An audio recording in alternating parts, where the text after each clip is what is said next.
Bonjour, la vidéo d'aujourd'hui est dédiée au thème des statistiques à deux variables. Alors, j'ai choisi pour traiter ce problème, pour traiter ce thème, l'exercice numéro 1 de la fiche d'exercice supplémentaire que vous trouverez sur le site. La vidéo a pour but non seulement de vous montrer l'utilisation de la calculatrice, je dirais ça c'est le côté technique, mais il y a aussi le côté que je qualifierais de philosophique, c'est de comprendre ce que l'on fait lorsque l'on fait un problème de statistique à deux variables. Donc, je vous l'ai dit, prenons l'exercice numéro 1 où on nous parle d'une salariée dans une entreprise qui est dans la même entreprise depuis 15 ans et qui cherche à regarder l'évolution de son salaire. Pour bien expliquer, j'ai déjà dit la philosophie de cet exercice, c'est un petit peu ce qu'on vous demande. Il me semble important de commencer par tracer le nuage de points. Mon propos n'en sera que plus clair. Première information, pour tracer le nuage de points, évidemment on utilise notre machine. Il existe des tableurs ou le logiciel comme GeoGebra qui est aussi capable de tracer un nuage de points, mais aujourd'hui je me bornerai à l'utilisation de la machine. La première chose à remarquer dans notre tableau de valeurs, ce sont les lettres XI et YI qui sont des informations essentielles à observer puisqu'elles nous donnent les données qui doivent figurer sur l'axe des abscisses, c'est-à-dire XI, et sur l'axe des ordonnées, c'est-à-dire YI. Pour être plus clair, je placerai sur l'axe des abscisses le rang et non pas l'année, puisque XI est attribué au rang, et je placerai sur l'axe des ordonnées le salaire. L'une des erreurs classiques est de ne pas repérer ceci et de faire un nuage de points où on fait figurer les années en abscisse et les salaires en ordonnée. Sauf que si vous rentrez les mauvaises données dans votre machine, l'équation de la droite d'ajustement, que l'on appelle aussi droite de régression, ne sera pas la bonne. Donc vous serez pénalisé à ce moment-là. Donc soyez toujours très attentifs à bien repérer ce que je dois faire figurer sur mon nuage de points. Ce sera toujours précisé, il y aura toujours XI et YI qui seront les informations qui vous permettront de savoir ce que vous mettez dans votre nuage.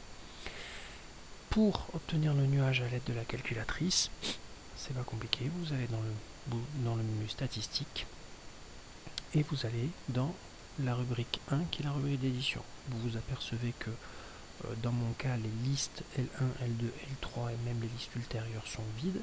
Si ça n'avait pas été le cas, j'allais dans la rubrique 4 qui est effacer liste. Vous avez la version française et la version anglo-saxonne et je précisais d'effacer les listes L1, L2, éventuellement L3 si j'ai des données statistiques dans ces trois listes.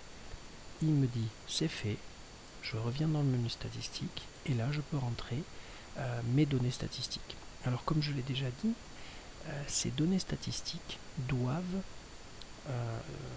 contenir non pas l'année mais le rang, c'est indiqué par la lettre XI, et ensuite le salaire mensuel puisque on a eu la gentillesse de m'indiquer la lettre YI qui m'indique que ceci devra figurer en ordonnée.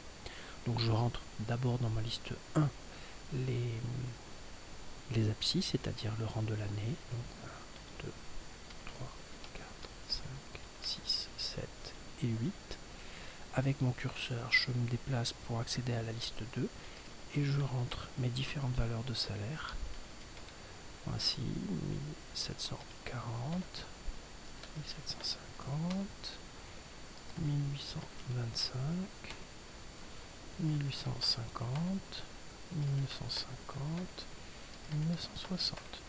Petite précision entre parenthèses, on constate, mais ça n'a rien à voir avec le problème, on constate que cette personne, même si elle part d'un salaire, je dirais moyen, qui n'est pas extraordinaire et qu'elle termine à 1960 € par mois, ce qui est tout à fait honorable, elle a quand même une augmentation de salaire tous les ans. Je ne suis pas sûr que vous rencontrerez ce cas de figure quand vous-même vous serez salarié. Enfin, en tout cas, je vous le souhaite.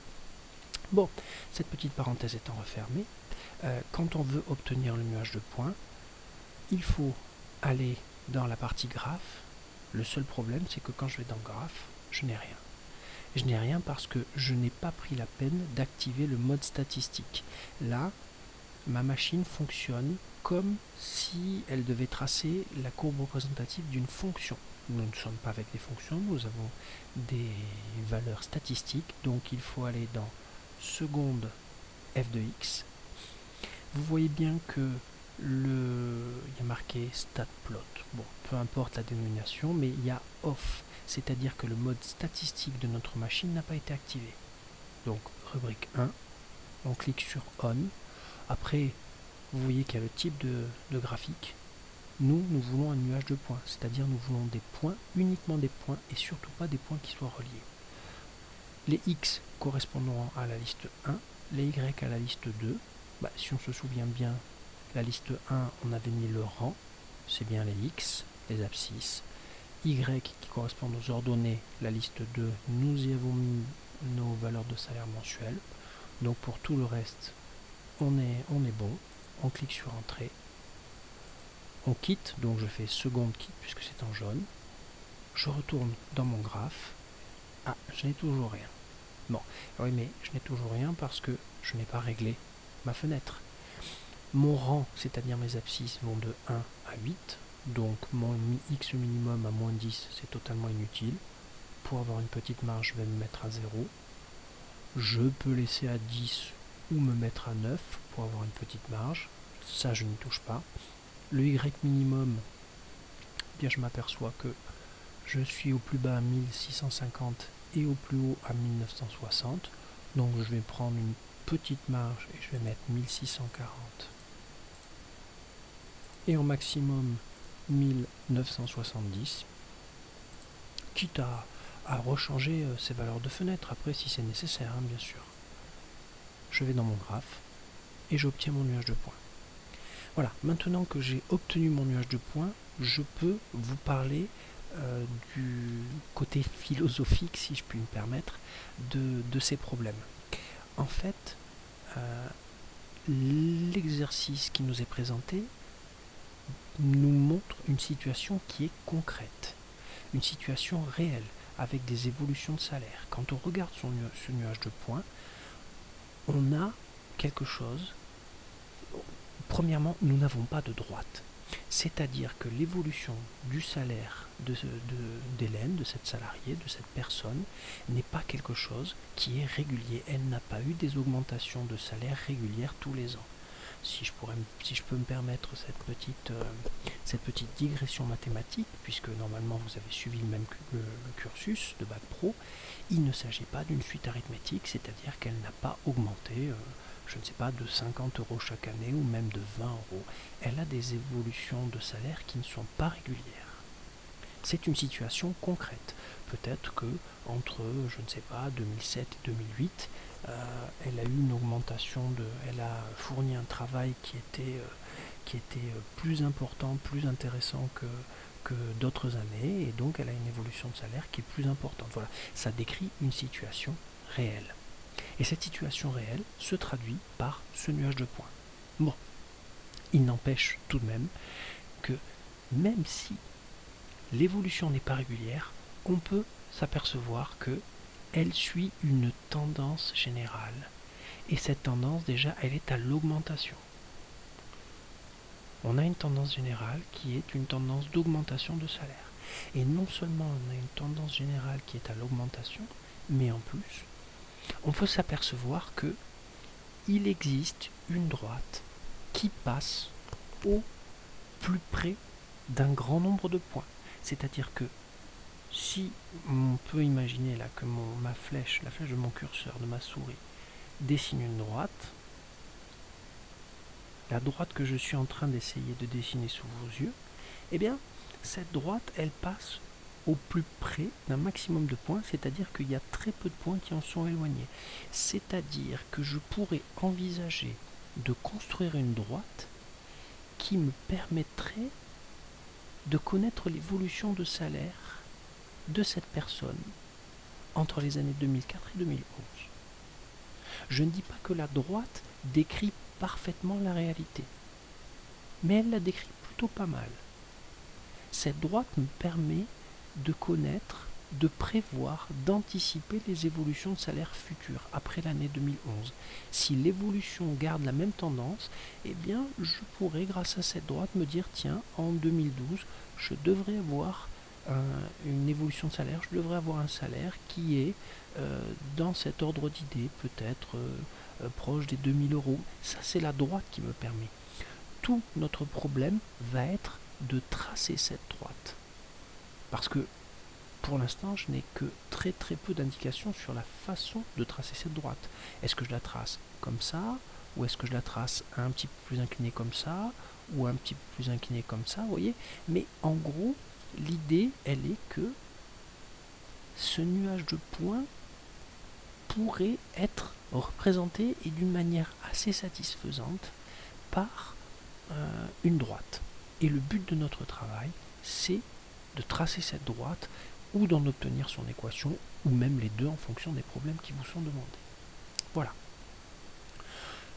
Rapidement, les coordonnées du point moyen et le placer sur notre nuage de points. Alors, le point moyen, je reviens là. Nous avons toujours dans notre partie édition, nous avons toujours nos données statistiques. Donc je ressors, je vais dans calcul, statistiques à 2 variables. Mes données sont en L1 et L2.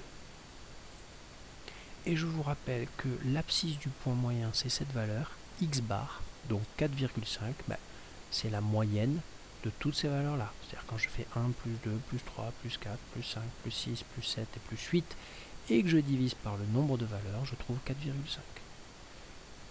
Par 8 évidemment. Et la machine a la gentillesse de me faire le même travail, c'est-à-dire de me calculer le salaire moyen entre 2004 et 2011. Elle me dit qu'il est de 1806,25 euros. Donc, les coordonnées du point moyen seront 4,5 en abscisse et 1806,25 en ordonnée. Alors, si vous voulez les tracer sur votre nuage de points, il suffit de revenir dans Statistiques, d'aller dans l'édition, de revenir dans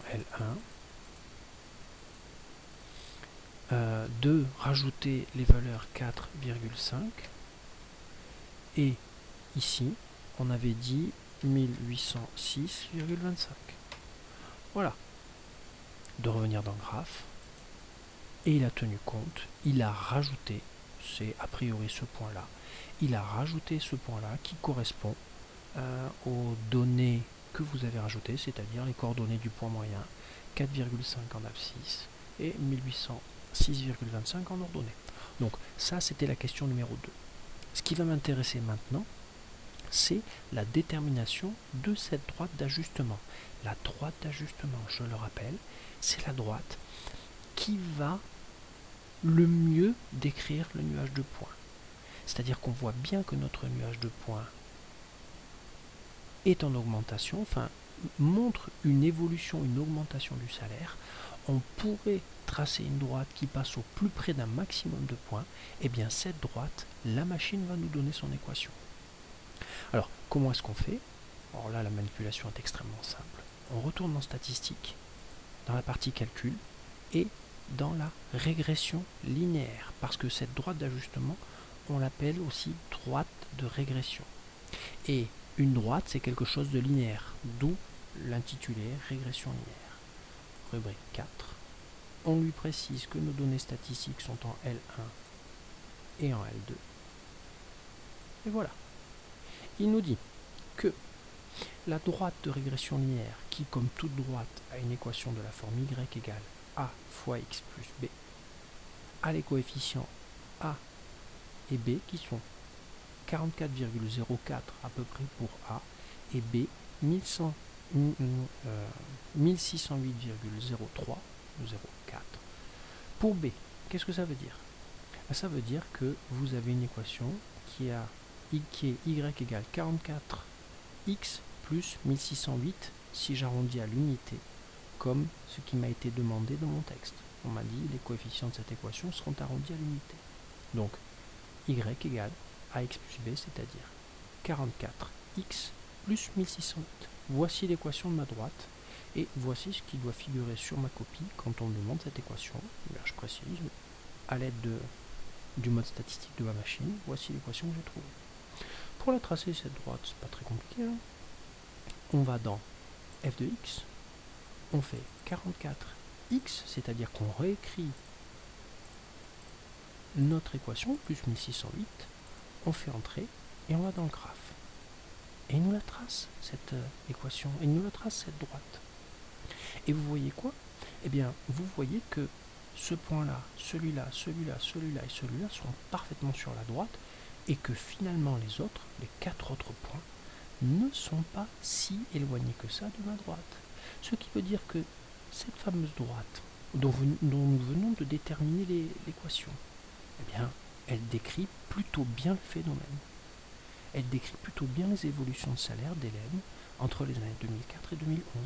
Et si on la poursuit, cette droite, sur un graphique, sur votre feuille, sur votre copie, eh bien, elle pourrait même nous permettre de déterminer, de faire une estimation, de faire une prévision de ce que pourrait être le salaire d'Hélène en 2012, en 2020, en 2050, que sais-je. Il suffit juste de prolonger la droite et de faire une détermination graphique.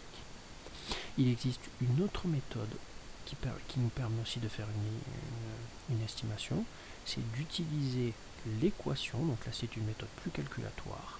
Quand vous avez y est égal à 44, je reviens ici, y est égal à 44x plus 1608, vous rentrez le rang de l'année qui vous intéresse.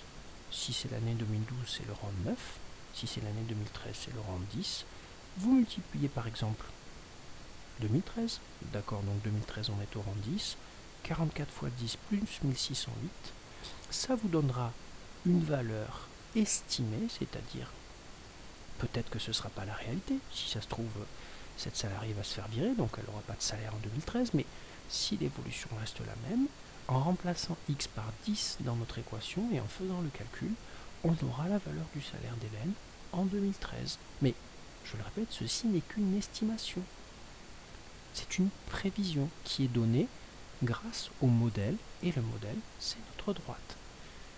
Donc si vous avez compris, le but du travail, c'est à partir des données statistiques qui sont représentées par le nuage de points, d'être capable de tracer la droite. La droite est un modèle mathématique qui suit plutôt pas mal la réalité, mais ce n'est qu'un modèle, et ce modèle mathématique nous permet de faire des prévisions. Voilà.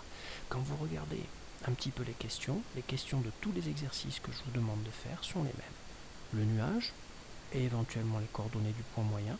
D'ailleurs, ce point moyen, si vous faites bien attention, il est sur la droite à chaque fois. Il est construit comme ça. Et ensuite, à l'aide de votre machine, de déterminer l'équation du modèle, c'est-à-dire l'équation de la droite, éventuellement de la tracer, cette droite, et ensuite, grâce à ce modèle, de faire une estimation, de faire une prévision. Voilà.